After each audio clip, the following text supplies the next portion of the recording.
The Iron Cross degenified. Is the best way to play the Iron Cross with a martingale in the field? Let's find out.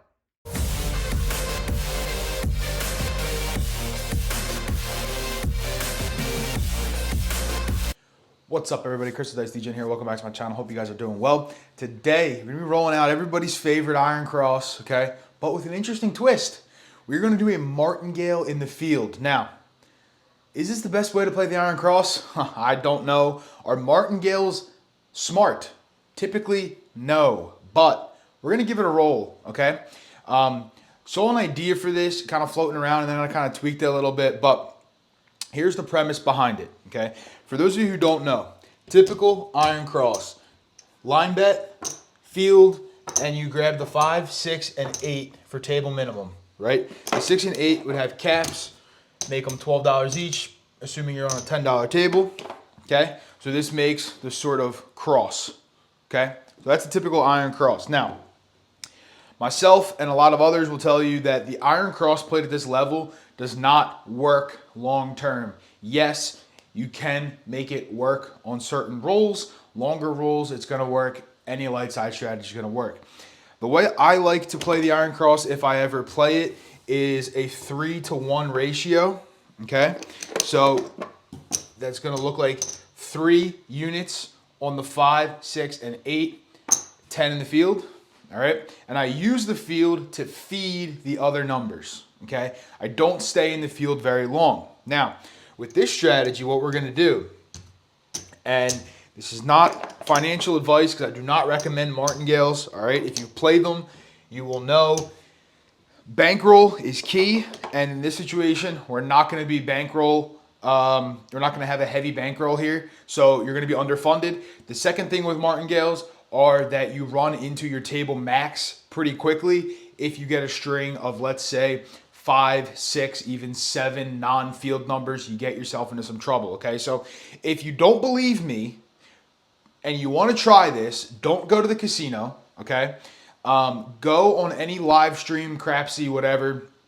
You can try it, and you'll see how often 5, 6 non-field numbers come in a row. But we're going to roll it out anyway, okay? So $600, again, like I said, probably not funded properly. But what we're going to do with the field is we're going to martingale. So it's going to start at 10, it's going to go to 20, 40, 80, 160, so forth and so on, okay? Now, the thing with this, we're not going to work the come out in the field unless we are up on that martingale. All right, here we go. Let's roll it out. And we got a point of 9. It's a 5-4. Center of the field, 9er. All right, so we'll throw that over there. We're going to go with the 3-to-1 ratio because that's the only real smart way to play the Iron Cross. If you want to see it rolled at another level, you can let me know. But this is the smartest way to play it, okay? We got a 5-1-6. All right, so we're going to lose in the field. All right, but we will win 35 up top. Okay? Now, our field's got to go to 20.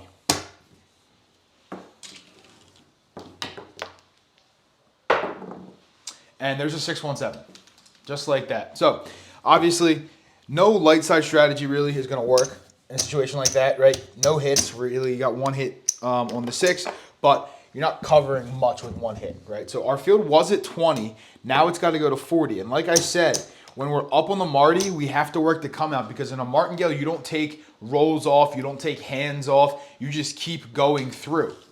All right, here we go. And we got a 6-2 on the easy 8. 6-2. So that's our point now, okay? You could debate whether you want to work the whole Iron Cross the whole time. Some people do. I don't like working the come out on anything, but you can. So I'm dropping the 8 back here in odds because it pays better. And we were at 40 in the field. Now we have to go to 80 in the field, okay? Mind you, this is 3 non-field numbers in a row. And we got a 4-3-7, another PSO. So now, right, we're going to lose all of this. We were at 80. Now we have to go to 160 in the field. Are you feeling squirrely yet? That's the real question.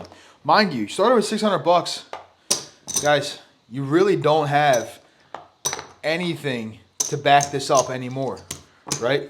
This is why you need to be funded properly when you play a martingale type strategy, right? We have 160 in the field. You got like 130 left in the rack. We don't get a field number here, you are in trouble. And we're gonna get it, okay? We are gonna get it, but see what happens if you didn't get the field there, right? So we're gonna win 160. There's 150, 160, okay? So we save ourselves the stress there. Now, is that something you want to be stressing over? I don't know. Me personally, no. But, you know, to each their own, right? You guys do what you want to do. It's your money. I don't tell you how to play it. If you look at the rack, we're down a little bit, right? We had 2 short rolls. Hopefully we can get somewhat of a longer roll here. We got an ace deuce, 3 craps. Okay, so that is going to pay in the field, right? Single in the field. We're going to leave the field there. And this is why I'm also a fan of using the field to just feed other numbers, right? Because on that hit, like you could grab the 4 and 10 and you'd have all the box numbers covered. And you're out of the field. You don't have to worry about rolls like this with a 4-2-6 where you would be losing your field. You'd just be getting paid up in the box, right? So we're going to lose the field. We are going to get paid 35 for the top, okay? Now, we have to come out with 20 in the field now because we're up on our ladder.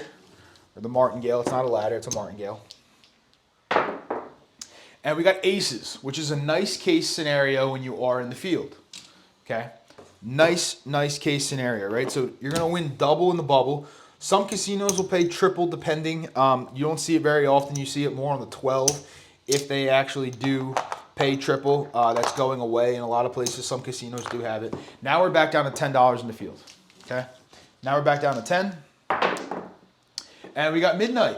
So we're going to get paid double on one side. We're going to get paid double on the other side, right? We're at $10 here, so we're going to get a net of $20 there. And we're going to keep our $10 field bet up. And if you look at the rack now and you pulled all your bets down, you'd be very close to even, if not slightly ahead. And we got a 4-2-6. It's up in the corner there. There's a 4, and there's the 2. Okay? So we're going to lose our field. We will get 35 for the top. Okay, now we got to go to 20 in the field. Here we go.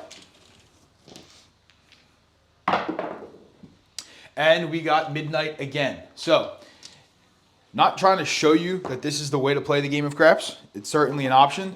But when you're in the field and you're getting paid double or even triple, if you can find a triple table, that is lovely. That's where some of this stuff actually does work, right? Because you're picking up decent profit there. And if you are up higher on your martingale, it pays even better, right? But again, this kind of bankroll, not really situated.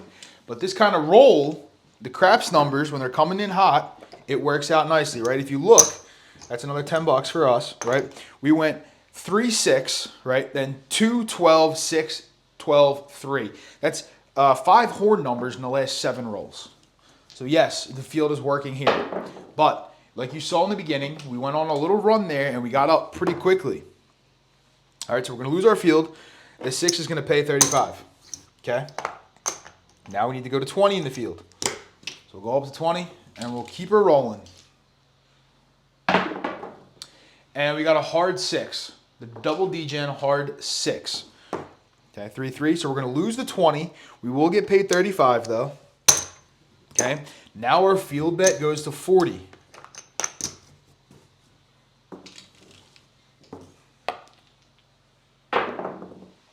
And we have a 5-4-9, which is very nice. Why? Well, because it's a frontline winner and we get paid in our field. Okay, so the puck's going to turn off.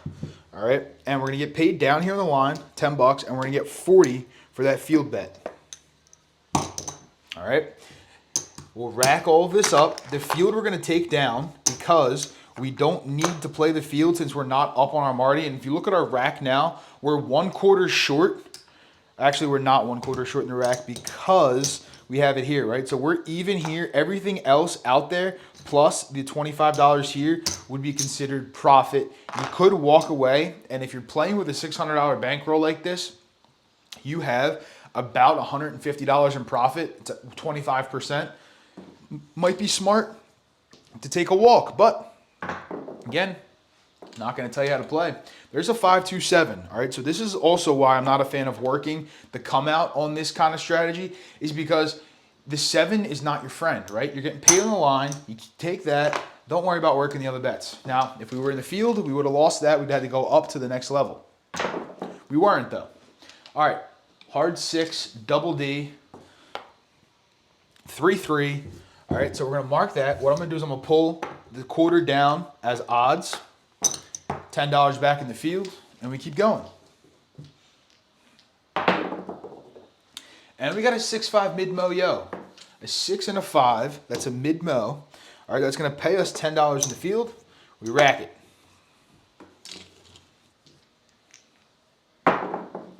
And we got a hard 10, the Old Bay bushel. The Old Bay bushel, hard 10, 5-5. All right, so that's going to pay us another 10. We rack it. And we got a 4-1-5, favor.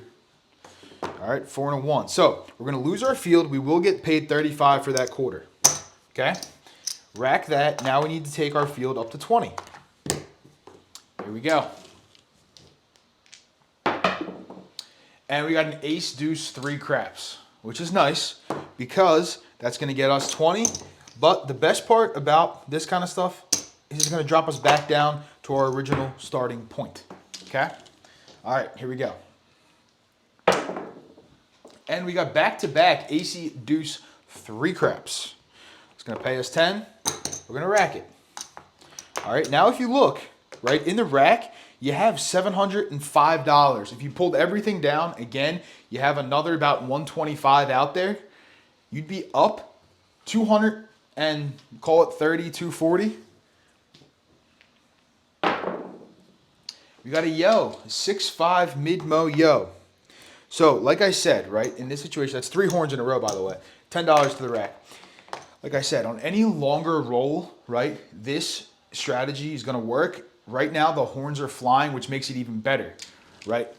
That's what you want to see when you play an iron cross, is you really want to see field numbers rolled. You don't necessarily want to see box numbers because you're staying in the field. If you got out of the field and you use it to place other numbers, yes, then maybe you wouldn't want to see so many horns being rolled. But when you're in the field, you love the horns, okay? You love them. And we got a 4-1-5. 4-1. Okay, we're going to lose our field. We will get 35 for the top. All right, we'll rack that. Now our field has to go to 20. And this is the reason why I like playing the 3-to-1 leveling, because there it would have paid $14 if you were at $10, right? So basically you're netting $4 every single time. If a box number hits, it's not really feasible, especially to fund a martingale in the field. It's not possible. All right, but that's why a lot of us don't like the iron crosses, because if you're getting field hits like this, you're really only profiting $4 a spin, if you're even if profiting that, which to cover all your bases, you need about 10 hits. It's way too many. And we got a 5-4-9. Oop, I rolled that. It was not a 7. It was a 9. My stick handling is not great today. 5-4. All right, so the 20 is going to pay 20. Okay, we'll rack that. And we'll go back down to $10. Yes, we caught us a nice shooter here, right? So it's going to work. There's a hard 8. 4-4 hard 8. Again, any light side strategy with a good shooter, you're in good shape. It's going to pay 35. We'll rack it, but we do have to go up to a 20 in the field. And we got an ace deuce. So the horns keep saving us. As soon as we start going up the Marty, we're getting bailed out, right? Which is kind of what you want, in all honesty, when you're playing a Marty like this. Yes, some people like the risk of being up higher and getting paid a little bit more. The problem is, with a bankroll like this, if, like I said, you get 5 or 6 non-fields in a row, you're completely wiped out. 3-1-4. All right, so it's going to be another payment in the field. We're going to rack it. And mind you, I said in the beginning of this, I'm not a fan of the iron cross. Don't love it. It's working right now, though. It is working. Ace deuce. All right, we're just going to keep rolling field numbers. There you go. And now, just like that, we're up over 200 in the rack. We're probably up over $300, in all honesty. this would be a good time, as I say it, to pull down your bets, maybe see where you're at, see what happens. All right, 617. So we're gonna lose bets, right? We were at 10 in the field. We do have to bump it up now for the next shooter, right? And we only had 75, 100 out there, okay? Now, the thing is, if you're playing something like this, you're just collecting, possibly $10 at a time in the field. Nice and good and all. If you're in the box, you can press them up a little bit higher, get a little bit better of a payout. Just saying. All right, here we go. 20 in the field now because we were at the $10 level. And if you look at our rack, okay, this was our starting bankroll. This is all profit plus what's out there, right? So we have 50-ish here, another 100, another 50. That's 200, about 250 up right now. Not terrible. Not terrible. Got a 6.5 mid-mo, yo. That is best case scenario for this situation. Well, other than a double in the bubble, right? You're going to win on the pass line and you're going to win your field bet. Now we can pull all this down. And we don't need to be in the field because we were returning to our lowest level. Okay, so now we're just going to let the pass line ride out. It's on the 6, 5 and a 1. Okay, let's get this set up. Drop a quarter in odds behind. Need a cap. And $10 back in the field. Here we go.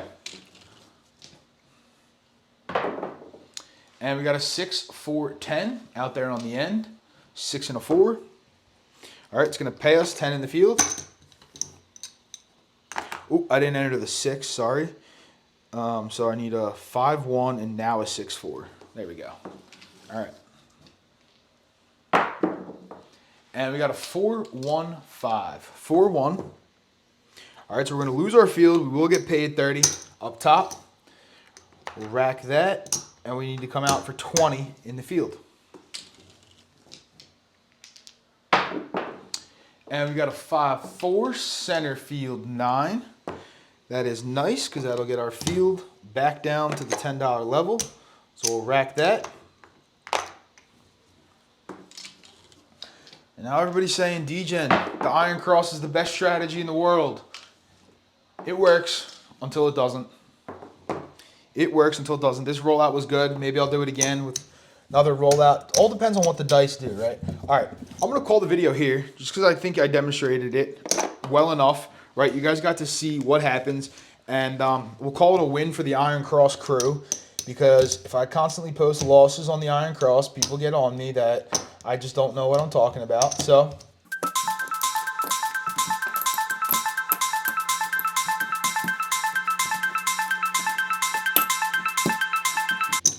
all right, so after a rack count, right, we lost a little bit on that final shooter. We had another $100 out there that we did lose. But here's your $600 starting bankroll, $100, $210 in profit. If you would have pulled down, you would have been $310 in profit if you wouldn't have went back out there for that last shooter.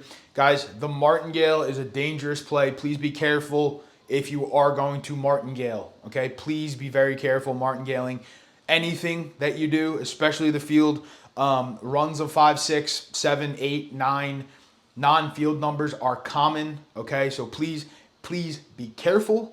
But win for the Iron Cross crew. Let me know what you guys think about the Iron Cross with a 3-to-1 ratio with a martingale in the field. Again, can roll it out different levels. Just let me know down in the comments. Hope you guys enjoy the video. I'll see you in the next one. Don't forget, you all have a little D-Gen in you.